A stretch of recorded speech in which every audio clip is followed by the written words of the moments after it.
Hola a todos, bueno, vamos ahora a seguir con el tema de operaciones unitarias y vamos a ver evaporación, que es una de las operaciones unitarias propiamente dichas, que consiste en retirar un disolvente, generalmente agua, de una solución por medio de calor. Es un caso especial de transferencia de calor con ebullición, ya que para que el agua se evapore tiene que llegar a ebullición. Las características más importantes de esta operación son la presencia en el medio de un soluto no volátil que se puede depositar en la superficie de transferencia de calor. Esto puede llegar a dificultar enormemente la transferencia de calor, ya que la resistencia a la transferencia que impone el sólido depositado es muy distinta a la que del tubo limpio. Se trata, en el diseño del evaporador, de reducir esto al mínimo pasando la solución rápidamente por el evaporador. Va a haber un aumento de la temperatura y de la viscosidad de la solución por el aumento de la concentración de la misma. El aumento de la temperatura va a limitar el número de evaporadores que se pueden hacer funcionar en serie para obtener la concentración deseada. Un aumento de la viscosidad también causa dificultades en la circulación de la solución. En algunos casos se colocan agitadores dentro del evaporador accionados exteriormente. El costo de la energía que afecta el diseño y la operación. Como la temperatura va a aumentar al ir concentrando la solución, cada vez se tiene que dar más energía para poder evaporar la solución que queda. Por lo general, lo que se utiliza son evaporadores de múltiples efectos, en los que el vapor generado en uno de ellos se utiliza para calentar el cuerpo del otro y también están conectados a presión reducida. La naturaleza corrosiva del material evaporado también condiciona la elección del material de la superficie de transferencia de calor. A veces se debe elegir un material no por su conductividad térmica, sino por la resistencia a la corrosión. En el caso del acero inoxidable tiene una conductividad térmica que es la tercera parte de la del cobre, pero resiste mucho más a la corrosión. En esta figura vemos los distintos ordenamientos de evaporadores de múltiples efectos que puede haber. Una cosa que es usual en estos equipos es disminuir la presión en el último efecto, el que tiene la mayor concentración, así disminuir la temperatura de ebullición y se logra disminuir la energía que hay que suministrar. También podemos ver que el vapor generado en uno de los evaporadores se utiliza para calentar el otro evaporador. Veamos ahora transferencia de masa. En la transferencia de masa se basa en la separación preferencial de un componente de una mezcla frente a los otros componentes. Por ejemplo, en una destilación a una mezcla líquida se le da calor y el vapor que se genera se va enriqueciendo en el componente más volátil hasta que se destila todo. Es raro que se dé solo transferencia de masa, por lo general aparece asociada a otros fenómenos como la transferencia de calor, por ejemplo en la destilación y en el secado se tiene que dar calor para que exista transferencia de masa. La transferencia de cantidad de movimiento, por ejemplo cuando se hace pasar un gas por una columna de catalizador, y además va a haber reacción química. Existe transferencia de masa del seno del gas hacia la partícula del catalizador y difusión de los componentes para que reaccionen. En el caso de transferencia de masa, el área de transferencia no está definida. No es como en transferencia de calor, que el área de transferencia está definida por el área de los tubos. Aquí va a aparecer una o varias interfaces en donde se da todo el proceso.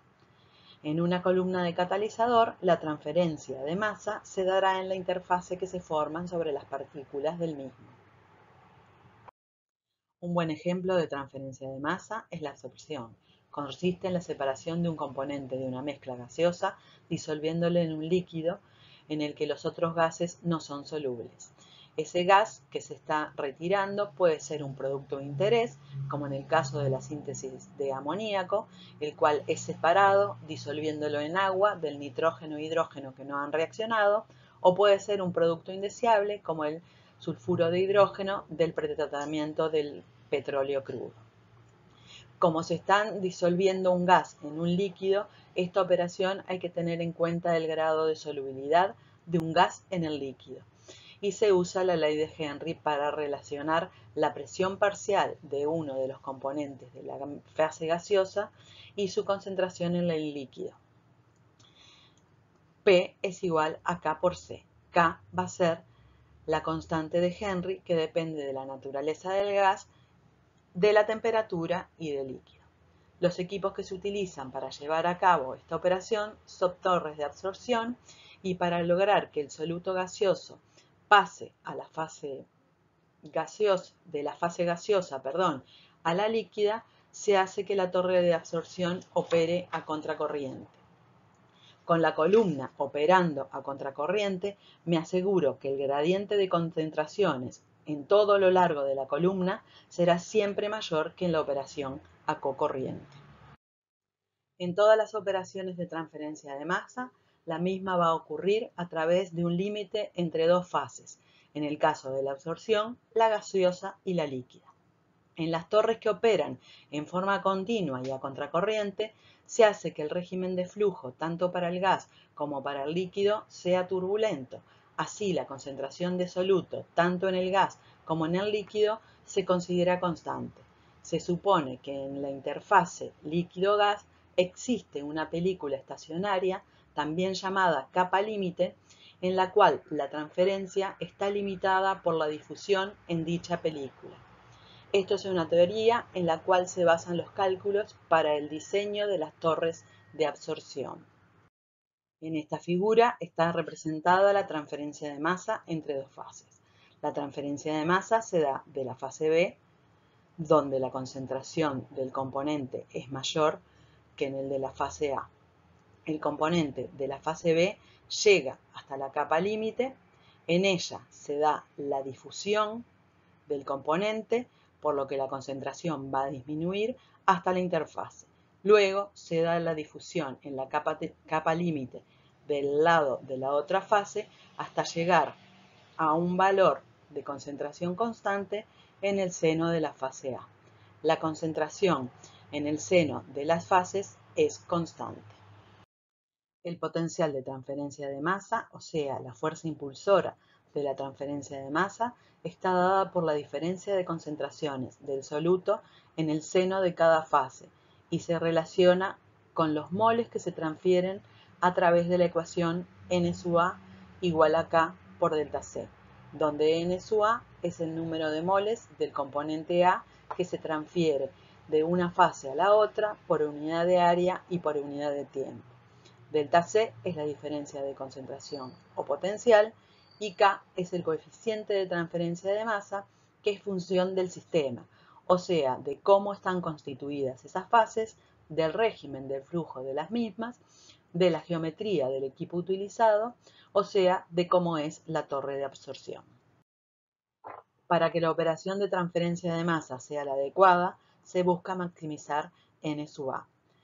Y ello se logra de dos formas, aumentando el delta C o aumentando K. El aumento de delta C se logra operando la torre a contracorriente. Así, en todos los puntos de la torre, el delta C va a ser el mayor posible.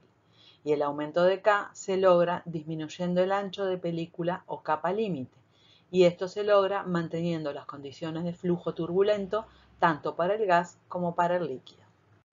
Veamos ahora destilación. La destilación es una de las operaciones en las que se da transferencia de calor y masa. Es la técnica más extensamente utilizada para la separación de mezclas líquidas. La destilación se basa en que durante la vaporización parcial de una mezcla líquida, la composición del vapor es distinta a la del líquido del que proviene. Es más rico en los componentes más volátiles. Repeticiones sucesivas de este procedimiento permiten obtener en forma pura el componente más volátil. Este procedimiento de vaporizaciones y condensaciones sucesivas no es más que la destilación fraccionada, y el equipo utilizado es la torre de destilación, como la que vemos en la figura. Las torres por lo general son rellenas y lo que vemos abajo es un intercambiador de calor y se da la vaporización de la mezcla de tirar. Este intercambiador es calentado con vapor. La alimentación se da por el medio de la columna, así se utiliza parte del calor generado por el vapor para calentar la mezcla. En la salida de la columna hay un condensador y parte del condensado se vuelve a la torre, que es el reflujo, y la otra se recoge como producto. Las torres de destilación funcionan entre el reflujo total, que es cuando no se retira nada de condensado, todo lo que se vaporiza condensa y vuelve a la torre, y reflujo mínimo, que es cuando prácticamente todo el vapor se condensa y retorna a una mínima cantidad de condensado a la torre. Acá en las figuras vemos la curva de equilibrio líquido-vapor de un sistema y la curva de trabajo, ¿sí?, de la torre, que opera en un punto intermedio entre el reflujo total y el reflujo mínimo.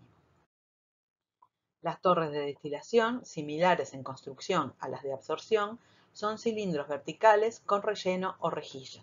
Aquí se muestra el corte de una torre donde se ve por donde desciende el líquido y por donde asciende el vapor. Con este diseño se logra que el contacto entre el líquido y el vapor sea lo más íntimo posible, al igual que en las torres de absorción. En la figura de abajo se ve esta misma rejilla desde arriba. Una unidad típica de destilación que se utiliza en la industria está compuesta generalmente por una batería de torres, separándose en cada una de ellas un componente distinto de la mezcla.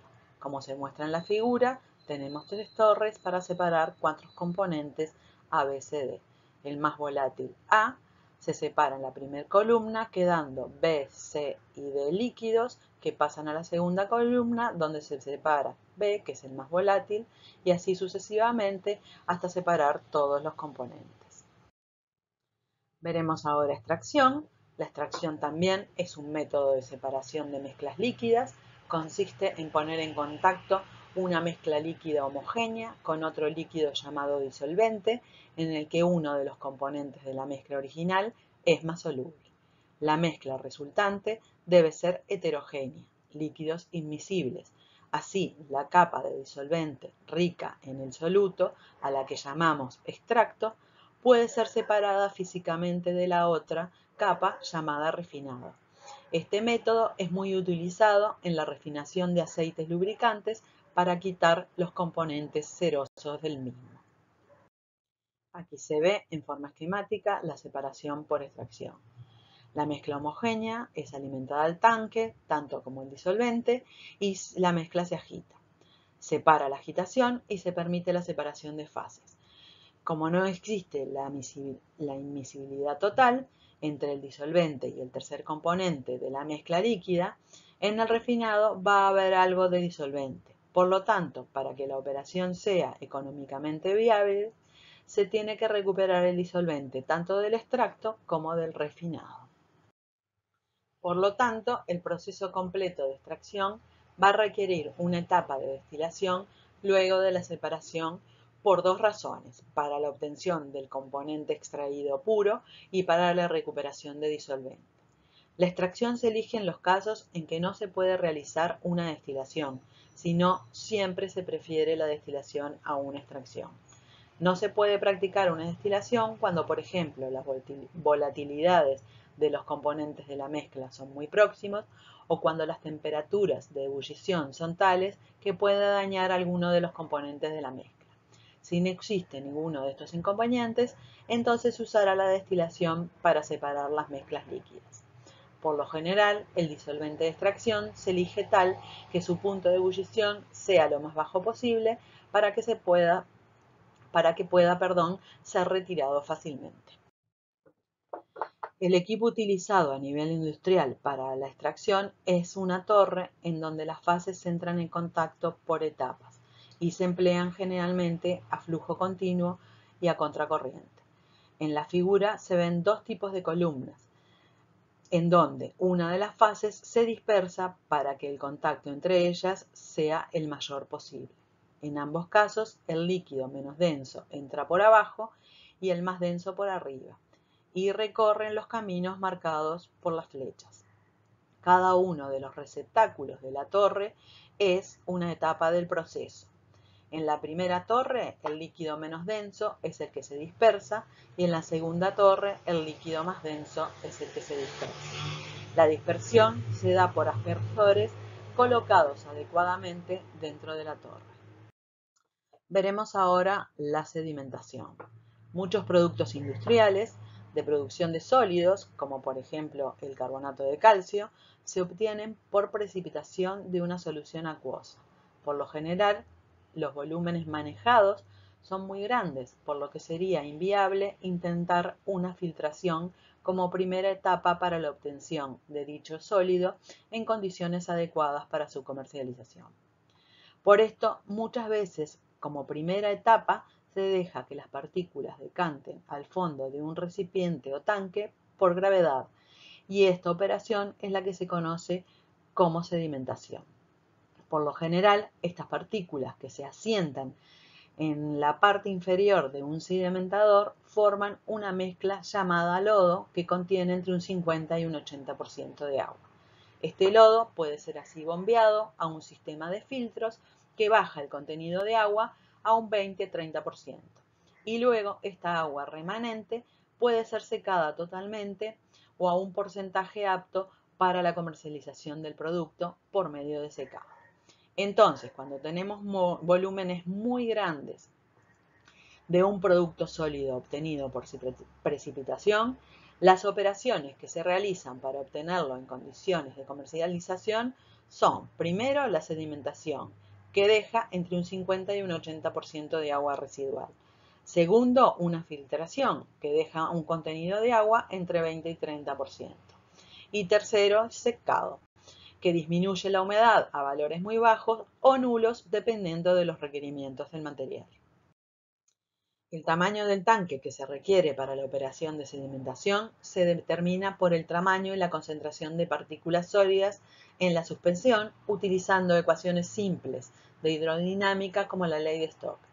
También es posible y necesario calcular el tiempo requerido para que las partículas lleguen a una profundidad deseada. Este tiempo se conoce como el tiempo de estadía o de residencia en el sedimentador. Por lo general, cuando un sólido precipita, no existe un único tamaño de partícula.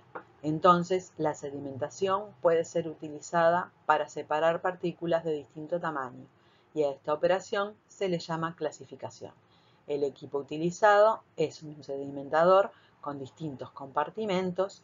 Por la parte superior del tanque se hace pasar la suspensión y las partículas más grandes van a ir decantando antes que las más pequeñas, que lo harán en los otros compartimentos. Veamos ahora filtración. En la filtración, el material mojado, conteniendo más de un 50% de agua u otro líquido, se hace pasar a través de un filtro que es una membrana porosa, de tal forma que el líquido pase a través de los poros y que las partículas sólidas no. Los tipos de filtros varían enormemente, van desde una simple malla sobre rodillos a equipos altamente sofisticados. La filtración puede llevarse a cabo solo por gravedad. Aquí hay que tener en cuenta que el tiempo de filtración puede ser excesivo, o aplicando vacío del lado del filtrado, o sea, que se succione al líquido para que pase más rápido a través del filtro. El material que se va depositando sobre el filtro es lo que llamamos comúnmente torta. En toda filtración, el interés principal es la velocidad del líquido filtrado, ya que la operación se debe realizar en un tiempo adecuado, y este tiempo no debe ser la etapa limitante de todo el proceso. Sabiendo la concentración de la mezcla y el rendimiento adecuado del proceso que se busca, se puede encontrar el flujo del líquido requerido para la operación. El flujo, por lo general, se expresa por unidad de área. Teniendo el flujo, es posible encontrar el área del filtro necesario para el proceso. En la filtración, el régimen de flujo se asume como turbulento y las ecuaciones de velocidad se basan en la ecuación de Posey. Para que el proceso de filtración se lleve a cabo en forma adecuada y obtener el material en forma correcta, es preciso que el flujo sea el indicado. Por lo tanto, se debe controlar determinados factores, que son la viscosidad del líquido, que debe ser baja. Cuanto menos viscoso, más fácil pasará a través del filtro. La profundidad de la torta de filtración, la altura de la masa del sólido que se va recogiendo en el filtro debe ser pequeña para facilitar el pasaje del líquido. Y la porosidad de la torta de sólido que se va formando debe ser alta para así facilitar el pasaje del líquido. Todos estos factores influyen directamente sobre la velocidad de flujo, o sea, la velocidad de filtración, y es muy importante que sean los adecuados. Por lo tanto, se deben mantener estos factores en los rangos adecuados. La viscosidad, que la debemos mantener baja, se puede reducir aumentando la temperatura. Cuanto más alta es la temperatura, menor es la viscosidad, pero hay que tener cuidado de no llegar a la ebullición. Para mantener el espesor de la torta adecuado, debe existir un compromiso entre la profundidad muy pequeña, que trae complicaciones a la hora de retirar esa masa del filtro, y una profundidad mayor, que la hace más manejable, pero que aumenta la resistencia al pasaje del líquido y por lo tanto el tiempo de filtración. Y para obtener la porosidad adecuada de la torta, se deben controlar las condiciones de precipitación del sólido para obtener un tamaño de partícula tal que la porosidad de la torta sea la adecuada. En esta figura vemos un equipo de filtración de varias placas horizontales. En cada una de las placas se va a ir depositando la torta, o sea que es el material filtrado. Por último, vamos a ver la operación de secado, que también involucra transferencia de masa y de calor. Muchos productos sólidos deben ser secados para su almacenaje o distribución. La operación de secado consiste en el retiro de agua o cualquier disolvente orgánico de un material sólido, calentándolo con una corriente de gas seco, generalmente aire. El gas con una presión parcial baja o nula de vapor de agua toma la humedad del sólido mojado, puesto que la presión parcial de agua en la superficie del sólido será la presión de vapor de agua a la temperatura que se encuentra. O sea que como la superficie tiene una presión de vapor de agua alta y el gas no, entonces hay transferencia desde el sólido al gas. El proceso de secado se lleva a cabo por lo menos en dos etapas: un secado a velocidad constante y un secado a velocidad dependiente del tiempo. El secado a velocidad constante se da cuando el sólido está enteramente mojado en la superficie y el agua se evapora en la corriente del aire.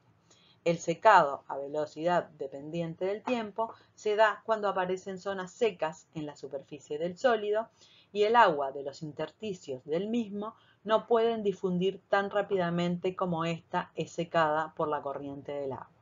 En esta etapa, el secado depende del tiempo que lleve al agua difundir hasta la superficie del sólido. Los equipos utilizados para la operación se llaman secadores y pueden ser de dos tipos: discontinuos y continuos.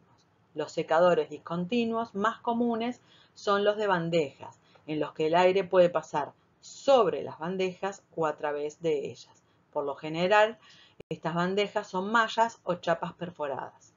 El secado en el que el aire pasa a través del sólido es más eficiente porque hay mayor área superficial expuesta al aire caliente. En las figuras vemos secadores de bandejas. En el primero, el aire pasa por encima de las bandejas y en el segundo, el aire pasa a través de las bandejas. El aire entra al secador, es calentado e impulsado por un ventilador. También están los secadores continuos, que por lo general los secadores continuos son grandes tambores inclinados que lo rotan lentamente. Esta lenta rotación hace que el sólido baje a través de los gases calientes que ingresan por el otro lado a contracorriente. Así se logra que el sólido exponga una gran área superficial al secado. En las figuras vemos un tambor por dentro. Con esas cuchillas lo que se hace es ir despegando el sólido que queda de las paredes, así entra en contacto más íntimo con el aire que lo va a secar. Bueno, entonces hasta aquí llegamos con el tema de operaciones unitarias y aquí las dejo la bibliografía que pueden consultar por cualquier duda. También, si se les presentan dudas, pueden consultarlas a través del foro. Hasta luego.